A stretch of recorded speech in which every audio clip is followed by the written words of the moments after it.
Semua mata memandang rendah saat ia datang ke acara bukber alumni dengan jaket hijau ojek online yang sudah pudar. Tawa kecil terdengar, sindiran halus mulai dilempar. Mereka mengira ia gagal. Mereka yakin hidupnya tidak berubah. Namun malam itu berubah menjadi momen paling memalukan bagi orang-orang yang merasa paling sukses. Karena pria yang mereka hina ternyata adalah... Sebelum cerita ini kita lanjutkan, jangan lupa dukung channel ini dengan klik tombol subscribe, nyalakan lonceng notifikasi dan tekan like, agar lebih banyak kisah inspiratif dan penuh pelajaran seperti ini bisa terus kami hadirkan untuk kalian. Tulis juga di kolom komentar, menurut kalian apakah penampilan benar-benar menentukan harga diri seseorang? Yuk, kita mulai ceritanya. Raka Pradipta tidak pernah merasa perlu menjelaskan dirinya kepada banyak orang. Di ruang rapat perusahaan, ia dikenal sebagai pemegang keputusan terakhir. Namanya tercatat sebagai pemilik mayoritas saham di beberapa perusahaan besar yang bergerak di bidang logistik nasional, distribusi digital, properti komersial, dan teknologi rantai pasok. Struktur bisnisnya luas, karyawannya ribuan, dan perusahaannya tersebar di beberapa kota besar. Namun kehidupan yang paling jarang diketahui orang justru terjadi di luar gedung-gedung perkantoran itu. Beberapa kali dalam seminggu, Raka mengenakan jaket hijau ojek online, mengikat helm standar di kepalanya, lalu keluar dari rumah tanpa pengawalan. Ia mengendarai motor yang tidak mencolok, tidak ada simbol kemewahan, tidak ada isyarat bahwa ia memiliki perusahaan bernilai triliunan rupiah. Keputusan itu bukan bentuk pencitraan. Ia tidak pernah mengunggah kegiatannya ke media sosial. Ia juga tidak memberitahu direksi atau karyawannya. Hanya istrinya yang mengetahui kebiasaan tersebut. Nadira Maheswari, istrinya, adalah seorang pebisnis yang tidak kalah dikenal. Ia membangun merek fashion dan retail yang berkembang pesat dalam 10 tahun terakhir. Wajahnya lebih sering muncul di majalah bisnis dibandingkan Raka. Ia terbiasa dengan sorotan kamera, konferensi pers, dan forum investasi. Berbeda dengan Raka, yang lebih memilih berada di belakang layar. Awalnya Nadira tidak langsung setuju dengan kebiasaan suaminya menjadi pengemudi ojek online. Ia khawatir pada keamanan. Ia juga tahu bagaimana publik bisa membesar-besarkan hal kecil jika mengetahui fakta tersebut. Namun Raka punya alasan yang tidak rumit. Ia ingin memahami sistem dari bawah. Perusahaan logistik yang ia miliki bergerak di distribusi barang dan pengiriman cepat. Setiap laporan yang ia terima berbentuk angka, grafik, dan analisis efisiensi. Semuanya tampak terukur. Namun baginya, angka tidak selalu mewakili kenyataan di lapangan. Dengan menjadi pengemudi, ia bisa melihat langsung bagaimana jalanan kota mempengaruhi waktu tempuh, bagaimana aplikasi bekerja di jam sibuk, bagaimana pelanggan bereaksi ketika pesanan terlambat, dan bagaimana para pengemudi lain menyiasati kebutuhan harian mereka. Ia tidak mencari pengalaman ekstrim, ia hanya ingin tetap membumi. Hari-harinya tetap disiplin. Pagi digunakan untuk rapat virtual dan evaluasi laporan. Siang hingga sore jika tidak ada agenda penting, ia turun ke jalan menerima pesanan. Malam kembali ke rumah, makan bersama Nadira, lalu berdiskusi tentang bisnis masing-masing. Rumah mereka tidak berlebihan, luas, tertata rapi, namun tidak penuh ornamen mencolok. Keduanya sepakat bahwa ketenangan lebih penting dari kemewahan yang dipamerkan. Memasuki bulan Ramadan, aktivitas kota meningkat. Permintaan pengantaran melonjak menjelang waktu berbuka. Ia menikmati momen itu. Ia bisa melihat wajah-wajah lelah pekerja yang pulang terlambat, ibu-ibu yang memesan takjil untuk keluarga, mahasiswa yang berburu diskon makanan cepat saji. Suatu sore, notifikasi grup WhatsApp alumni sekolah berbunyi. Grup yang selama ini hanya berisi ucapan selamat ulang tahun mendadak ramai. Panitia mengumumkan acara buka bersama akbar angkatan mereka di hotel ternama di pusat kota.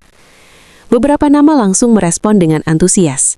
Sebagian membagikan posisi jabatan mereka secara tidak langsung melalui cerita singkat tentang kesibukan pekerjaan. Ada yang menyebut perjalanan dinas luar negeri. Ada yang membagikan foto ruang kantor baru. Raka membaca percakapan itu tanpa komentar. Ia mengenali beberapa nama sebagai karyawan di anak perusahaannya. Ia juga tahu beberapa di antaranya berada di posisi manajerial. Namun sebagai pemilik, ia tidak pernah terlibat dalam rekrutmen detail atau pengenalan seluruh staf. Ia menyerahkan operasional pada direksi profesional. Undangan itu sebenarnya biasa saja, namun ada dorongan kecil dalam dirinya untuk hadir, bukan untuk memperkenalkan diri sebagai pemilik perusahaan. Justru sebaliknya, ia ingin datang sebagaimana orang mengenalnya dulu, tanpa jabatan, tanpa atribut, tanpa penjelasan. Hari acara tiba di pertengahan Ramadan. Sejak siang, permintaan pengantaran meningkat. Raka menerima pesanan makanan, mengantar minuman, lalu membawa penumpang dari kantor ke pusat perbelanjaan. Waktu berjalan cepat. Menjelang maghrib, ia menyadari jaraknya dengan hotel tempat acara hanya sekitar 3 km. Ia melihat jam di ponselnya. Jika ia pulang untuk berganti pakaian, ia akan terlambat. Ia memutuskan langsung ke hotel. Motor diparkir di area khusus roda 2, terpisah dari deretan mobil mewah yang sudah memenuhi halaman depan. Beberapa kendaraan berplat khusus berjejer rapi. Pantulan bodi mobil mengkilat kontras dengan motornya yang sederhana. Raka melepas helm, merapikan rambut dengan tangan, lalu berjalan masuk ruangan. Petugas resepsionis sempat menatap jaketnya sebelum bertanya tujuan kedatangan. Setelah ia menunjukkan undangan digital, ia dipersilahkan masuk ke ballroom. Ruangan sudah ramai. Lampu gantung menyinari cahaya hangat. Meja bundar tertata dengan taplak putih bersih. Aroma hidangan pembuka memenuhi udara. Beberapa orang langsung mengenalinya. Sebagian hanya terdiam, sebagian lain tersenyum tipis. Ia menyapa beberapa wajah lama. Nada sapaan mereka terdengar netral, namun tatapan mata seringkali turun ke jaket yang ia kenakan. Ia tidak merasa terganggu. Ia memilih duduk di meja paling pinggir. Dari sana ia bisa melihat hampir seluruh ruangan. Ia melihat bagaimana orang saling memamerkan pencapaian dengan cara halus. Ia melihat gestur bangga yang ditunjukkan melalui cerita tentang proyek besar atau kenaikan jabatan. Semua tampak normal. Namun ia tahu malam ini mungkin akan menguji sesuatu yang sederhana. Cara orang menilai sesamanya. Dan ia datang tanpa perlindungan identitas. Hanya sebagai Raka yang mereka kenal dulu. Tanpa mereka sadari, pria dengan jaket hijau itu adalah orang yang memiliki sebagian dari gedung-gedung tempat mereka bekerja. Raka masih duduk di meja yang sama ketika suasana mulai lebih cair. Orang-orang yang awalnya hanya saling menyapa, mulai membentuk kelompok kecil. Percakapan bergeser dari kabar keluarga ke pembahasan pekerjaan, jabatan, dan rencana karir. Beberapa sengaja menyebut nama perusahaan dengan jelas, seolah ingin memastikan semua orang mendengar. Di meja Raka, ada 5 orang lain yang dulu cukup sering berinteraksi dengannya semasa sekolah. Kini posisi mereka berbeda-beda. 2 bekerja di perusahaan logistik nasional, 1 di perbankan, 1 lagi di perusahaan konstruksi. Cara mereka duduk menunjukkan rasa percaya diri yang terbangun dari rutinitas kantor dan target tahunan. Awalnya, pertanyaan yang datang masih biasa. "Kamu sekarang tinggal di mana, Rak?" "Masih di kota ini." "Kerja tetap atau serabutan?" "Kerja," jawab Raka singkat. Tatapan mata mereka kembali turun ke jaket hijau yang ia kenakan. Salah satu dari mereka, Andika, mengangguk pelan. Ia supervisor operasional di salah satu anak perusahaan milik Raka. Ia tidak mengenali wajah pemilik perusahaannya, karena selama ini interaksi hanya lewat struktur manajemen berlapis. "Jadi full-time narik?" tanyanya lagi. "Kalau ada waktu." Jawaban itu terdengar datar, tidak defensif, tidak pula menjelaskan. Beberapa orang di meja sebelah mulai ikut mendengarkan. Topik pembicaraan yang awalnya tersebar, kini perlahan terpusat pada Raka. Bukan karena ia menarik perhatian, tetapi karena perbedaan penampilan mencolok dibandingkan yang lain. "Lumayan juga sih sekarang ojol," kata seseorang. "Asal kuat panas dan hujan." Nada kalimat itu terdengar seperti komentar biasa, namun ada senyum yang tidak sepenuhnya ramah. Raka hanya mengangguk. Andika tertawa kecil. "Yang penting halal ya, daripada nggak kerja." Kalimat itu diikuti beberapa tawa ringan. Tidak keras, tapi cukup untuk membuat batas terasa jelas. Raka tidak tersinggung. Ia sudah terbiasa melihat bagaimana orang merasa perlu menegaskan posisi mereka ketika menemukan perbedaan status. Itu bukan hal baru dalam dunia bisnis maupun pergaulan. Namun suasana berubah ketika seseorang dari meja lain bergabung dan membawa minuman berwarna terang dalam gelas tinggi. "Ini Raka ya, yang dulu pendiam banget itu," katanya sambil berdiri di belakang kursi Raka. "Iya," jawab Raka singkat. "Sekarang jadi driver ya? Wah, beda jauh sama kita." Tidak ada yang menegur kalimat itu. Justru beberapa orang menunggu reaksi. Raka menoleh sebentar lalu kembali duduk seperti semula. Orang yang berdiri di belakangnya itu menepuk bahu Raka dengan tangan yang memegang gelas. Gerakannya terlalu cepat dan tidak terkontrol. Sebagian minuman tumpah ke pundak dan lengan jaket hijau yang ia kenakan. Cairan manis itu meninggalkan noda lebih gelap di kain. "Oh, maaf, gak sengaja," katanya cepat. Namun ekspresi wajahnya tidak menunjukkan penyesalan. Beberapa orang tertawa. Ada yang berkata, "Wah, sekalian dicuci tuh jaketnya." Tawa kali ini lebih jelas. Raka berdiri perlahan. Ia mengambil tisu dari meja dan mengelap bagian yang basah. Gerakannya tenang, tidak tergesa-gesa, tidak pula menunjukkan kemarahan. Andika melihat situasi itu dan berkata setengah bercanda, "Udahlah Rak, anggap aja rezeki tambahan." Kalimat itu kembali disambut tawa. Tidak ada yang mencoba menghentikan. Beberapa tamu dari meja lain mulai memperhatikan. Situasi yang awalnya hanya percakapan ringan berubah menjadi tontonan kecil. Tidak ada yang benar-benar ekstrim, tetapi cukup untuk membuat satu orang berdiri sendirian di tengah kelompok. Raka tetap tidak berbicara banyak. Ia kembali duduk. Namun salah satu pria yang sejak tadi diam, tiba-tiba berkata dengan suara yang cukup keras, "Makanya kalau datang ke hotel ya pakai baju yang pantas. Ini kan acara alumni, bukan mangkal." Ucapan itu membuat ruangan di sekitar mereka sedikit hening. Kalimat tersebut tidak lagi terdengar seperti candaan. Beberapa orang menoleh, memastikan siapa yang berbicara. Raka menatap pria itu sebentar. Tidak lama, tidak menantang. Ia hanya berkata pelan, "Saya pikir undangannya tidak menyebut larangan jaket." Tidak ada nada tinggi dalam suaranya. Jawaban itu tidak memicu cawa, sebaliknya membuat suasana canggung. Pria tadi tersenyum tipis, lalu duduk kembali. Beberapa menit berlalu tanpa komentar berarti, namun atmosfer di meja itu berubah. Ada rasa tidak nyaman yang muncul, meski tidak diakui. Seseorang yang merasa situasi terlalu tenang mencoba menghidupkan kembali candaan. "Rak, kalau nanti kita butuh antar jemput, bisa diskon alumni nggak?" Tawa kembali muncul, kali ini lebih hati-hati. Raka menjawab singkat, "Aplikasi yang atur tarifnya." Jawaban itu membuat beberapa orang terbentar. Waktu berbuka semakin dekat. Panitia mulai membagikan kurma dan air mineral ke setiap meja. MC meminta semua tamu bersiap. Namun sebelum azan berkumandang, kejadian yang lebih tidak pantas terjadi. Pria yang tadi menumpahkan minuman kembali berdiri dengan gelas yang baru. Ia berjalan mengelilingi meja dan berdiri di samping Raka. "Kita tos dulu sebelum buka," katanya. Tanpa benar-benar menunggu respons, ia mengangkat gelas tinggi-tinggi, lalu mencondongkannya ke arah Raka, seolah ingin menyentuhkan gelas. Namun cairan di dalamnya kembali tumpah. Kali ini lebih banyak, mengenai bagian depan jaketnya. Beberapa tetes mengenai kain di dalamnya. Tidak ada kata maaf lagi. Beberapa orang tertawa lebih keras dari sebelumnya. Mungkin karena merasa situasi sudah melewati batas dan sulit dihentikan. Raka berdiri lagi. Ia tidak mengangkat suara. Ia tidak mendorong siapapun. Ia hanya menatap pria itu lebih lama dari sebelumnya. Tatatan itu bukan tatapan marah, lebih seperti tatapan seseorang yang sedang menilai. Di meja lain, beberapa tamu mulai berbisik.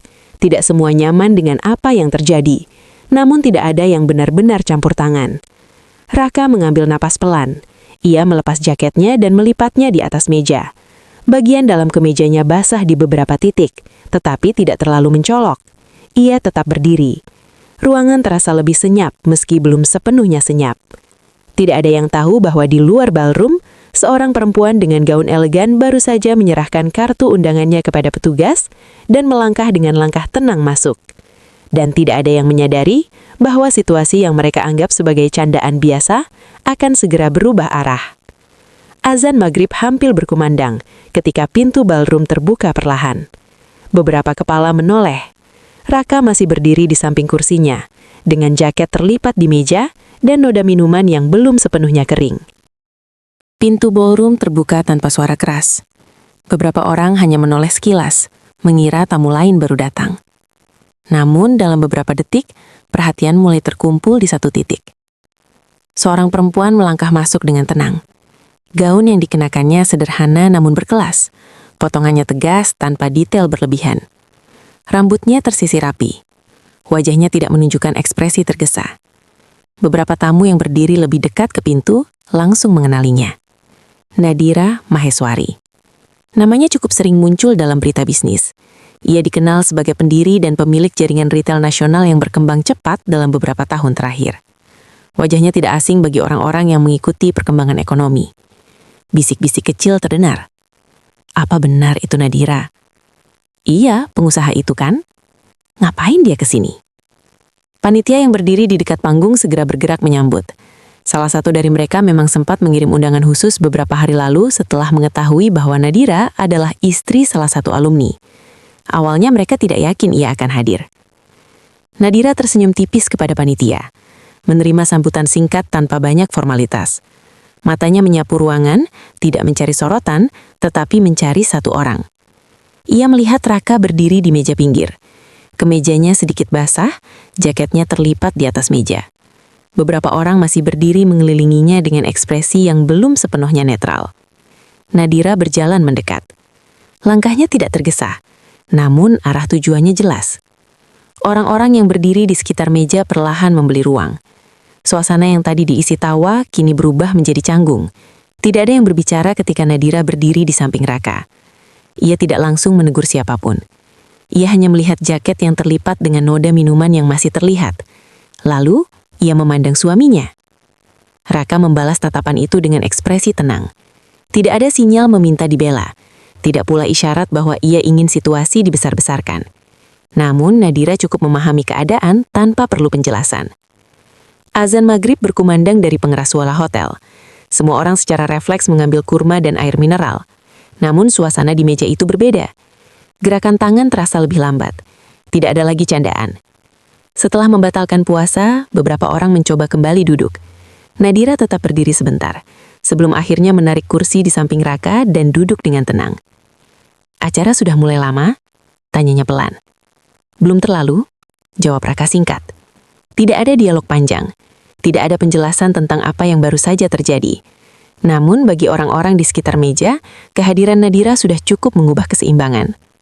Beberapa menit kemudian, MC mengumumkan bahwa salah satu sponsor utama acara adalah Maheswari Pradipta Group. Nama itu terdengar jelas melalui pengeras suara. Sebagian tamu langsung bertepuk tangan. Sebagian lagi saling memandang. Maheswari Pradipta Group adalah induk dari beberapa perusahaan besar, termasuk perusahaan logistik tempat beberapa alumni bekerja. Nama itu tercantum di papan struktur organisasi internal yang jarang benar-benar diperhatikan oleh karyawan tingkat menengah. Namun baru malam itu, banyak yang menghubungkan nama tersebut dengan dua orang yang duduk di meja paling pinggir. Seorang belum cukup, pintu ballroom kembali terbuka. Kali ini yang masuk adalah direktur utama perusahaan logistik tersebut bersama dua stafnya. Ia datang sebagai perwakilan manajemen untuk menyampaikan sambutan singkat karena perusahaannya menjadi sponsor terbesar acara. Direktur itu berhenti sejenak di pintu, memindai ruangan. Tatapannya menemukan Raka. Ia langsung melangkah ke arah meja 9. Beberapa orang yang duduk di sana berdiri refleks ketika melihatnya mendekat. Andika yang sejak tadi paling vokal ikut berdiri dengan cepat. Ia mengira direktur datang untuk menyapa jajaran staf yang hadir. Namun direktur tidak berhenti di sisi Andika. Ia berdiri tepat di depan Raka. "Selamat malam, Pak," ucapnya dengan nada hormat. Kata sapaan itu terdengar jelas. Bukan Raka, bukan teman lama, bukan pula sapaan kasual. "Pak." Beberapa orang yang tadi duduk kembali berdiri. Direktur itu sedikit menundukkan kepala. "Maaf, kami baru sampai. Perjalanan dari kantor pusat cukup padat." Raka mengangguk ringan. "Tidak apa-apa." Suasana di meja itu membeku. Andika menatap bergantian antara Raka dan direktur. Wajahnya berubah pucat ketika ia mulai memahami konteks. Direktur melanjutkan dengan suara yang cukup terdengar oleh meja sekitar. "Bapak Raka adalah pendiri dan pemegang saham mayoritas di grup perusahaan kami. Banyak kebijakan strategis berasal dari beliau." Tidak ada nada membanggakan yang berlebihan, hanya penyampaian fakta. Keheningan yang muncul kali ini berbeda dari sebelumnya. Bukan canggung biasa, namun keheningan yang membawa kesadaran. Orang yang beberapa menit lalu menjadi sasaran candaan, kini berdiri sebagai pemilik perusahaan tempat sebagian dari mereka bekerja. Nadira tidak berbicara. Ia hanya duduk tenang. Raka juga tidak memanfaatkan momen itu untuk memberi penekanan. "Saya datang sebagai alumni," katanya pelan, "bukan sebagai atasan siapapun." Ia tidak menyebut kejadian penyiraman, tidak pula menyinggung sikap yang baru saja ia terima. Justru sikap tenangnya membuat suasana semakin berat. Beberapa orang yang tadi tertawa kini menunduk. Ada yang berusaha tersenyum, namun senyum itu tidak bertahan lama. Andika akhirnya berbicara dengan suara lebih rendah dari sebelumnya. "Pak, saya tidak tahu." Raka menatapnya sebentar. Tidak semua hal perlu diketahui. Jawaban itu tidak keras, namun cukup membuat Andika kehilangan kata-kata. Direktur utama masih berdiri dengan sikap hormat. Ia melihat noda pada jaket yang terlipat di meja, namun tidak berkomentar. Ia cukup memahami situasi tanpa perlu penjelasan terbuka. MC yang melihat pergerakan di meja 9 segera mengundang direktur untuk naik ke panggung menyampaikan sambutan. Direktur meminta izin pada Raka sebelum melangkah menjauh. Meja itu perlahan kembali diisi keheningan. Tidak ada lagi tawa, tidak ada lagi sindiran. Hanya nafas yang terasa lebih berat dari sebelumnya. Beberapa menit lalu, posisi duduk menentukan cara orang berbicara. Sekarang, fakta menentukan cara orang menunduk. Raka kembali duduk dengan tenang. Ia mengambil air mineral dan meminumnya seperti biasa. Tidak ada gestur kemenangan, tidak ada perubahan sikap. Di ruangan yang sama, dengan pakaian yang sama, ia tetap orang yang sama. Hanya cara orang lain memandangnya yang berubah. Sambutan dari direktur utama berlangsung singkat dan formal. Ia berbicara tentang pertumbuhan perusahaan, perluasan jaringan distribusi, serta tantangan industri logistik dalam beberapa tahun terakhir. Tidak ada satupun kalimat yang menyinggung kejadian di meja 9. Namun, sebagian besar tamu tidak benar-benar mendengarkan isi pidato. Perhatian mereka tetap tertuju pada satu hal. Pria dengan kemeja yang sedikit basah yang duduk tenang di meja pinggir. Beberapa alumni yang sebelumnya tidak terlalu memperhatikan Raka, kini mencoba mengingat kembali percakapan mereka sendiri. Siapa yang tadi tertawa paling keras? Siapa yang menyiram minuman? Siapa yang ikut memberi komentar? Tidak semua terlibat, tetapi cukup banyak yang menjadi saksi. Setelah sambutan selesai, acara kembali ke sesi makan malam. Musik latar diputar pelan, prasmanan dibuka. Orang-orang bergerak ke arah meja makanan, namun langkah mereka tidak lagi seramai sebelumnya. Di meja 9, tidak ada yang langsung berdiri. Andika duduk dengan tubuh sedikit membungkuk. Ia menatap meja tanpa berani menoleh ke arah Raka. Dua orang yang sebelumnya paling aktif bercanda, kini memilih diam. Salah satu dari mereka beberapa kali mengusap tengkuknya sendiri, seolah mencoba meredakan rasa panas yang muncul bukan karena suhu ruangan. Raka tetap bersikap biasa. Ia berdiri ketika antrian makanan mulai berkurang. Ia mengambil piring, mengisinya secukupnya, lalu kembali ke meja. Nadira mengikuti dengan langkah yang sama tenangnya. Beberapa tamu memberi jalan saat mereka lewat, bukan karena diminta, melainkan karena refleks. Perubahan sikap itu terasa jelas. Beberapa orang yang sebelumnya duduk di meja lain mulai mendekat satu persatu.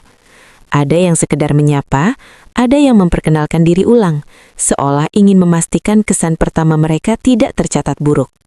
"Pak Raka, saya di divisi procurement," ujar seorang pria dengan nada hati-hati. "Ya," Raka mengangguk. "Saya baru 2 tahun bergabung." "Kerja yang baik saja," jawab Raka singkat. Jawaban itu tidak menunjukkan jarak, namun juga tidak memberi keistimewaan. Beberapa alumni mencoba membuka percakapan ringan tentang sekolah dulu, tentang guru yang galak, tentang kenangan ujian akhir. Topik-topik netral yang aman, tidak ada lagi pembahasan soal pekerjaan Raka sebagai pengemudi. Namun bayangan kejadian tadi belum hilang.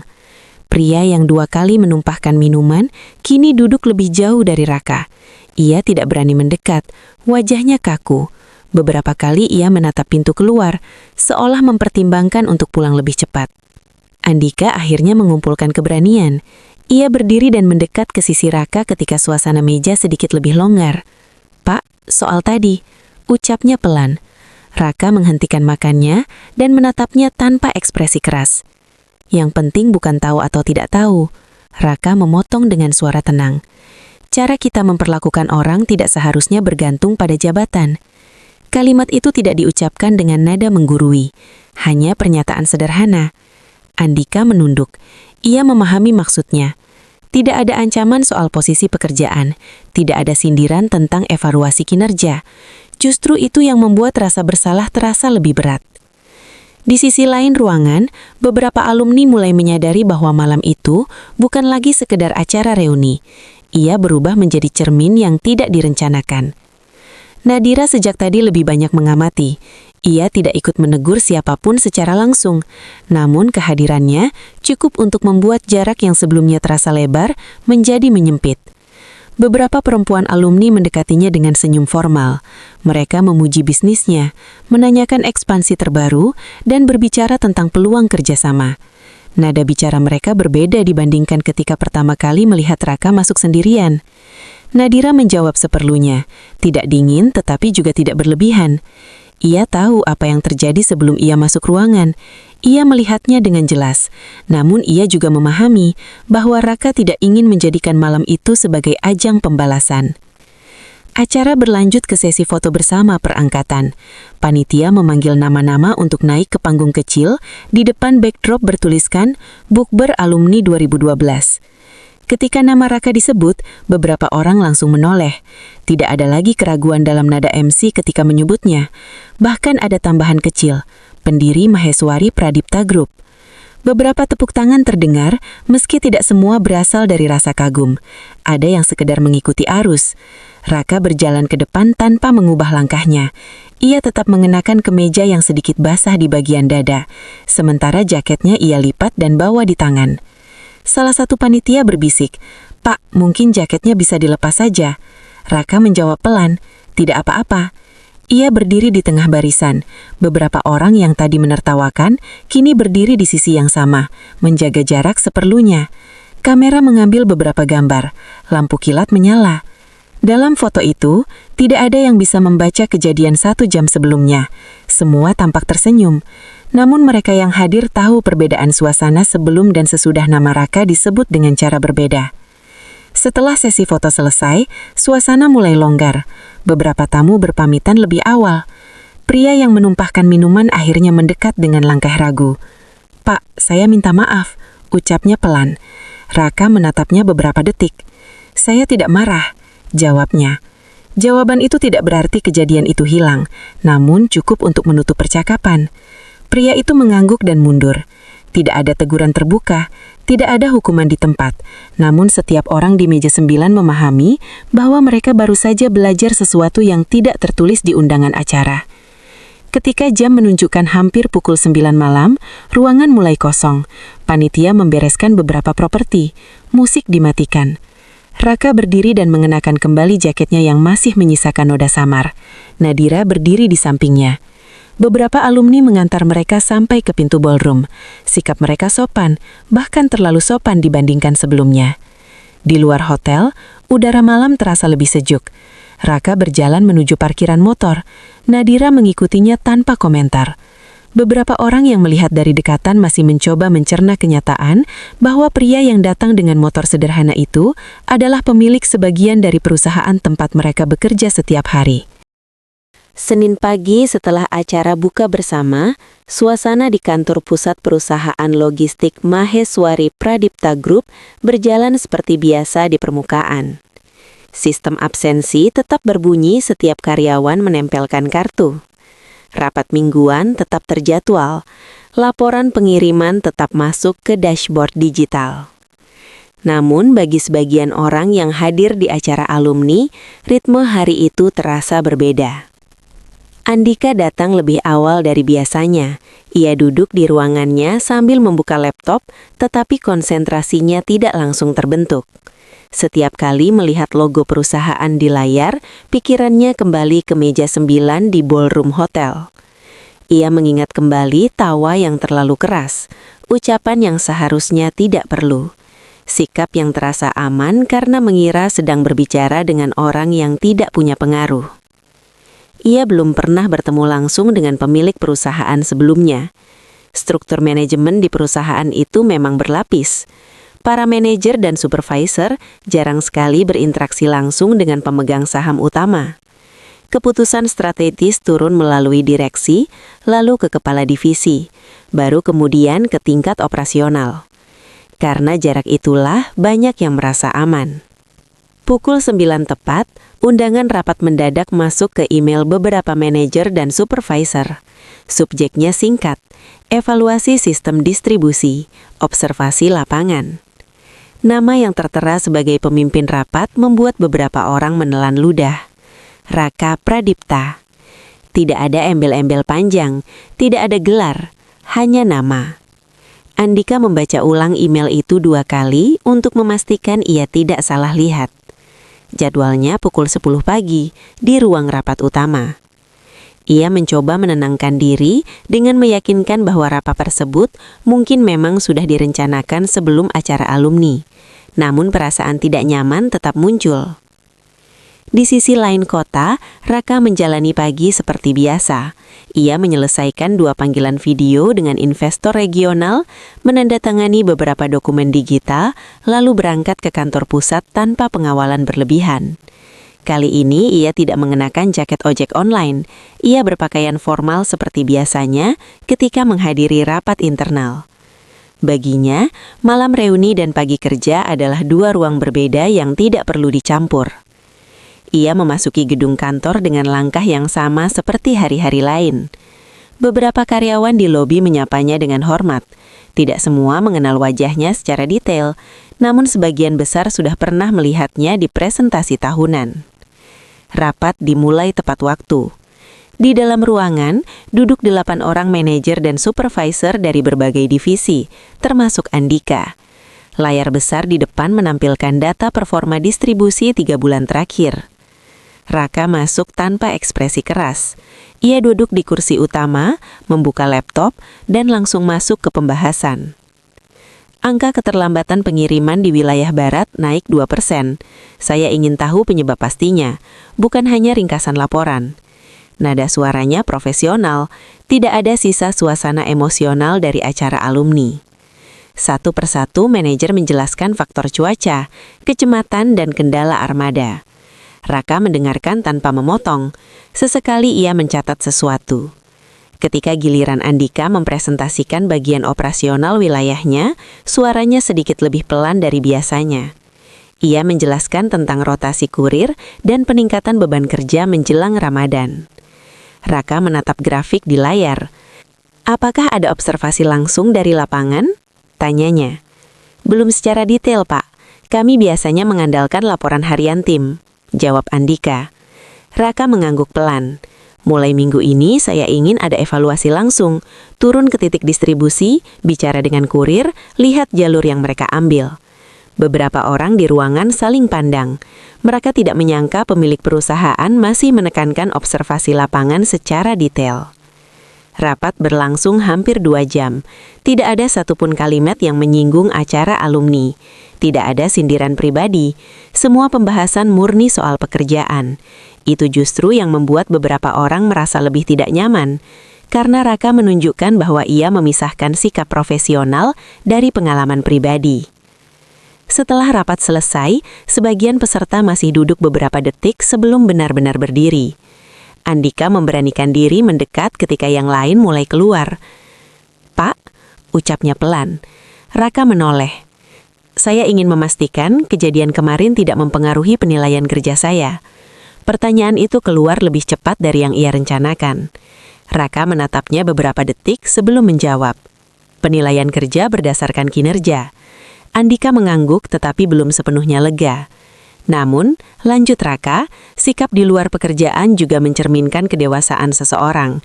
Kalimat itu tidak disertai ancaman, hanya penegasan. Andika memahami bahwa tidak ada hukuman instan, tetapi ada catatan tak tertulis yang akan diingat. Di lantai berbeda gedung yang sama, beberapa karyawan yang juga hadir di reuni mulai membicarakan kejadian itu secara pelan. Informasi menyebar cepat, bukan karena Raka membesar-besarkan, melainkan karena rasa malu membuat orang sulit diam. Dia nggak marah. Enggak, itu justru bikin nggak enak. Beberapa menyadari bahwa sikap mereka selama ini mungkin terlalu mudah menilai orang dari tampilan luar. Bukan hanya terhadap Raka, tetapi juga terhadap kurir, staf kebersihan, atau karyawan kontrak. Sementara itu, Nadira menjalani harinya di kantor pusat perusahaannya sendiri. Ia menerima laporan ekspansi cabang baru dan bertemu mitra distribusi. Namun sesekali pikirannya kembali ke malam reuni. Bukan karena marah, lebih karena ia melihat dengan jelas bagaimana status sosial dapat mengubah nada bicara dalam hitungan menit. Sore harinya, Raka kembali turun ke lapangan seperti biasanya. Ia mengenakan kembali jaket ojek online dan menerima beberapa pesanan. Tidak ada yang berubah dari rutinitasnya. Beberapa pengemudi lain menyapanya. Ia ngobrol ringan tentang rute tercepat dan promo aplikasi. Tidak ada yang tahu bahwa ia baru saja memimpin rapat strategis di pagi hari. Baginya, kedua dunia itu tetap berjalan berdampingan. Yang berubah bukan dirinya, yang berubah adalah cara sebagian orang memandang dia setelah mengetahui siapa ia sebenarnya. Hari kerja itu berakhir tanpa drama. Tidak ada surat peringatan, tidak ada keputusan emosional. Hanya satu hal yang pasti. Bagi mereka yang hadir di acara alumni, hubungan profesional dengan Raka tidak lagi terasa sama seperti sebelumnya. Bukan karena jarak kekuasaan, tetapi karena mereka telah melihat bagaimana sikap mereka sendiri dipantulkan kembali tanpa perlu dibalas. Beberapa minggu berlalu sejak acara buka bersama alumni. Aktivitas perusahaan berjalan seperti biasa. Target kuartal tetap dikejar. Evaluasi sistem distribusi mulai diperbaiki. Beberapa manajer benar-benar turun ke lapangan seperti yang diminta Raka. Perubahan paling terasa bukan pada struktur organisasi, melainkan pada cara orang bersikap. Di kantor pusat, interaksi antar divisi menjadi sedikit lebih hati-hati. Bukan karena takut berlebihan, tetapi karena ada kesadaran baru bahwa setiap orang membawa latar belakang yang mungkin tidak terlihat. Beberapa supervisor yang dulu jarang menyapa staf lapangan mulai lebih sering turun langsung. Bukan demi pencitraan, melainkan karena memahami bahwa jarak sering melahirkan asumsi. Andika termasuk yang paling berubah. Ia beberapa kali ikut mendampingi kurir dalam rute pengiriman jarak jauh. Ia mendengarkan keluhan soal aplikasi yang lambat, soal titik pengantaran yang sulit diakses, soal tekanan target harian. Pengalaman itu memberinya sudut pandang yang sebelumnya tidak ia miliki. Ia menyadari sesuatu yang sederhana. Pekerjaan tidak pernah bisa diukur hanya dari penampilan orang yang melakukannya. Sementara itu, pria yang sempat menyiram minuman di acara reuni mengajukan permintaan pindah divisi. Tidak ada perintah dari manajemen, tidak ada tekanan resmi. Keputusan itu murni dari dirinya sendiri karena ia merasa tidak nyaman setiap kali harus berpapasan dengan Raka di koridor kantor. Raka sendiri tidak pernah menyinggung kejadian itu lagi. Baginya, malam tersebut sudah selesai. Ia tetap menjalankan perannya sebagai pemilik perusahaan dengan disiplin yang sama. Ia juga tetap meluangkan waktu menjadi pengemudi ojek online di sela jadwalnya. Rutinitas itu tidak ia hentikan hanya karena identitasnya sudah terungkap kepada beberapa orang. Suatu sore, setelah mengantar pesanan makanan ke sebuah perumahan, Raka berhenti sejenak di pinggir jalan untuk memeriksa ponselnya. Langit menjelang maghrib terlihat redup. Ia duduk di atas motor dengan helm masih terpasang. Di momen seperti itu, ia merasa paling tenang. Tidak ada ruang rapat. Tidak ada laporan keuangan, tidak ada tatapan yang berubah karena mengetahui jabatan. Hanya dirinya dan jalanan kota yang bergerak apa adanya. Di rumah, Nadira menunggunya untuk berbuka bersama. Ia tidak pernah mempermasalahkan pilihan suaminya menjalani dua kehidupan yang kontras. Ia memahami bahwa keseimbangan Raka justru terletak di sana. Malam itu, setelah makan bersama, Nadira bertanya dengan nada ringan, "Kalau waktu bisa diulang, kamu tetap akan datang ke acara itu?" Raka tidak langsung menjawab. Ia mengingat kembali meja di sudut ruangan. Tawa yang terdengar, noda minuman di jaketnya, dan keheningan setelah namanya disebut dengan cara berbeda. "Iya," jawabnya akhirnya. "Kenapa?" "Karena saya jadi tahu siapa yang menghormati orang tanpa syarat." Jawaban itu tidak diucapkan dengan nada kecewa, lebih seperti kesimpulan. Nadira mengangguk pelan. Ia pun melihat hal yang sama malam itu. Bukan soal status atau kekayaan, melainkan tentang cara orang memperlakukan sesama ketika merasa berada di posisi lebih tinggi. Beberapa bulan kemudian, perusahaan Raka mengadakan program internal baru, pelatihan kepemimpinan berbasis empati dan pengalaman lapangan. Setiap calon manajer diwajibkan menjalani masa observasi langsung di titik distribusi dan berinteraksi dengan kurir serta staf operasional. Program itu tidak diumumkan sebagai respons atas kejadian reuni, namun Raka tahu dari mana gagasan itu semakin menguat. Ia tidak ingin perusahaan yang ia bangun hanya tumbuh dari angka keuntungan. Ia ingin budayanya berdiri di atas sikap saling menghormati. Di sisi lain, grup WhatsApp alumni yang sempat ramai, kini kembali sepi. Sesekali ada ucapan ulang tahun atau kabar pernikahan. Tidak ada lagi candaan berlebihan tentang pekerjaan siapapun. Foto bersama di acara buka puasa tetap tersimpan di galeri masing-masing. Dalam foto itu, Raka berdiri di tengah dengan jaket ojek online yang masih terlihat jelas. Bagi orang luar, foto itu mungkin biasa saja. Namun bagi mereka yang hadir, foto itu menjadi pengingat tentang satu malam yang mengubah cara pandang.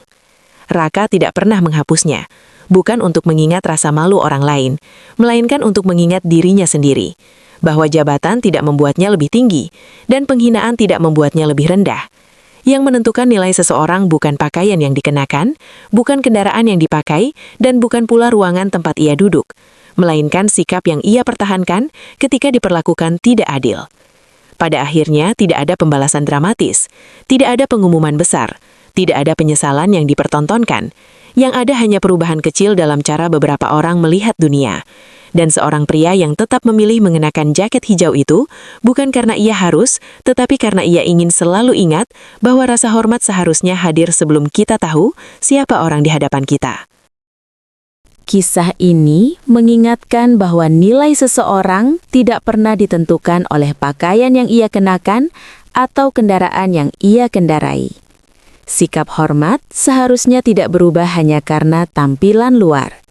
Kadang, ujian terbesar bukanlah saat kita berada di bawah, tetapi saat kita merasa lebih tinggi dari orang lain. Terima kasih sudah mengikuti cerita ini sampai akhir. Jika kisah ini memberi pelajaran atau sudut pandang baru, dukung channel ini dengan menekan tombol like, berikan komentar pendapat Anda, dan bagikan kepada orang yang mungkin membutuhkan pengingat sederhana tentang pentingnya menghargai sesama. Sampai jumpa di cerita berikutnya.